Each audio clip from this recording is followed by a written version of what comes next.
The good news is that you are hearing more and more about that issue.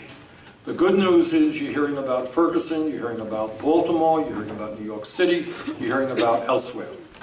The bad news is if you think that these issues have just occurred in the last year or two, you would be sorely mistaken. The truth is that for many, many decades, there have been situations where police officers have treated prisoners terribly and in some cases absolutely unjustly killed them. All right, what do we have to do? We have to do a number of things. For a start, and maybe most importantly, we have to recognize, and I'm a former mayor, and I work very closely with the police. They have a tough job. And anyone thinks being a cop is an easy job is mistaken. It is a tough job. You gotta respect them. They need to be well paid. They need to be well trained. But, if a police officer does something wrong, and I think we saw that tape in South Carolina, right? And that police officer was indicted. Police officers, like anybody else, have got to be held accountable for their actions. Yes. If they break the law,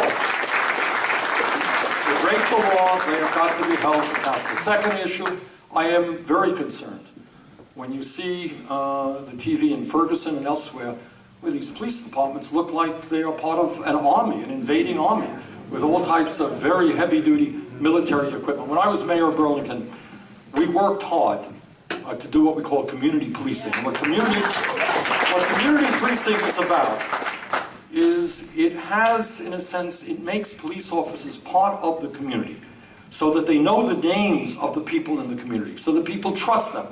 So they're out there maybe playing ball with the kids. And when there's a problem in the community, they can go to the police officer.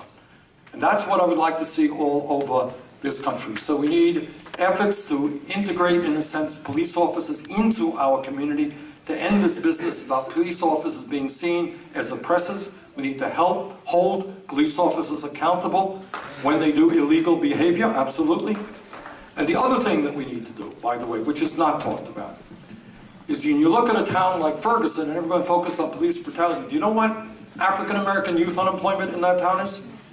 It's somewhere around 50%. And we're going to continue to have problems in this country if millions of kids cannot get jobs, cannot be involved in constructive activity. So all of those things are related.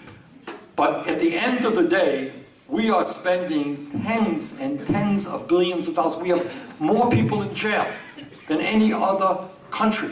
And we're spending huge amounts of money on that. I would much prefer to invest in police training, good training, to invest in education, to invest in jobs for our young people. That is the best way to cut back.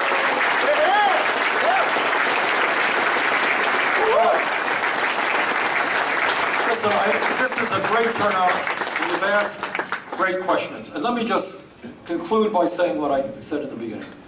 The political revolution is not me, it is you. And let's go forward together and transform this country. Let's win New Hampshire. Thank you all very much.